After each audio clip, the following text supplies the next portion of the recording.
రిలీజ్కి టైం దగ్గర పడింది. ఇప్పటికే సెన్సార్ పూర్తయింది. బోర్డ్ మెంబర్స్ ఇచ్చిన రివ్యూ ఏంటి? పుష్ప 2లో గూస్ బంప్స్ తెప్పించే హైలైట్స్ ఏంటో ఈ స్టోరీలో చూసేద్దాం.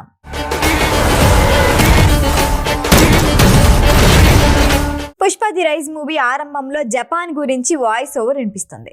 ఈసారి పుష్ప 2 సినిమాలో ఫస్ట్ సీన్ జపాన్తోనే మొదలైందని సెన్సార్ రిపోర్ట్ ద్వారా తెలుస్తోంది. డిసెంబర్ 5న రిలీజ్ కానున్న పుష్ప 2 మూవీ సెన్సార్ నవంబర్ 28న జరిగింది. యుఎస్ సర్టిఫికేట్ వచ్చింది. సినిమా నిడివి 3 గంటల 20 నిమిషాలు. ఈ సినిమాలో ముందు నుంచి అందరూ ఊహించినట్టుగానే జాతర ఎపిసోడ్ సీన్ అద్దిరిపోయిందని సెన్సార్ బోర్డు సభ్యుల నుంచి వచ్చిన టాక్. దాదాపు 25 నిమిషాలు సాగే ఆ ఎపిసోడ్ థియేటర్లో మాస్ జాతర క్రియేట్ చేయటం పక్కా. సినిమా మొత్తానికి నెంబర్ 1 హైలైట్ సీన్ అదే. సినిమా టికెట్ కోసం పెట్టిన డబ్బులకి ఈ ఒక్క సీన్ చాలు మావా అనే రేంజ్లో ఉందని టాక్.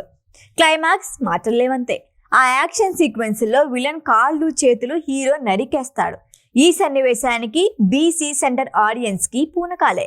యూపీ బీహార్ ప్రేక్షకులకు బీభత్సంగా నచ్చే ఛాన్స్ ఉంది. పుష్ప పార్ట్ 1తో పోల్చుకుంటే పార్ట్ 2లో మాస్ డోస్ ఎక్కువ ఉన్నప్పటికీ అల్లు అర్జున్ రష్మిక మధ్య వచ్చే సన్నివేశాలకు ఫ్యామిలీ ఆడియన్స్ ఫిదా అయిపోయేలా సుకుమార్ తెరకెక్కించారట. పుష్పరాజ్ శ్రీవల్లి మధ్య ఉన్న బాండింగ్ ఫ్యామిలీ ఆడియన్స్ ని థియేటర్లోకి లాక్కొచ్చేయటం ఖాయమంటున్నారు. ఇప్పటికే శాంపిల్ అన్నట్లు ట్రైలర్లో శ్రీవల్లి కాలితో పుష్పరాజ్ గడ్డంపై తగ్గేదేలే అని చెప్పటం, భార్య మాట భర్త వింటే ఎట్టుంటాదో చూపిస్తా అంటూ పుష్పరాజ్ చెప్పే డైలాగులు బాగా పేలింది. ఇక శ్రీలీల చేసిన స్పెషల్ సాంగ్ సోషల్ మీడియాని షేక్ చేస్తోంది. మరో ఇంట్రెస్టింగ్ హైలైట్ ఏంటంటే మూవీ ఎండింగ్ లో పుష్ప 3 గురించి చెప్పారట, కానీ జస్ట్ టైటిల్ కార్డు వేసి వదిలేశారు. అంటే కేజీఎఫ్ మూవీలా క్లైమాక్స్ లో KGF 2 KGF 3 అని జస్ట్ ఓ బుక్ పై చూపిస్తారు కదా, అలా అన్నమాట. ఎలాంటి విజువల్స్ కమింగ్ అప్ ఏమీ లేదు. ఈ లెక్కన పుష్ప 3ని లెక్కల మాస్టారు కాస్త టైం తీసుకొని ప్లాన్ చేసి అప్డేట్ ఇవ్వబోతున్నారు. డిసెంబర్ 4న అమెరికాలో, డిసెంబర్ 5న భారత్లో థియేటర్లో దిగనున్న పుష్పరాజ్పై ఆకాశమంత అంచనాలు ఉన్నాయి.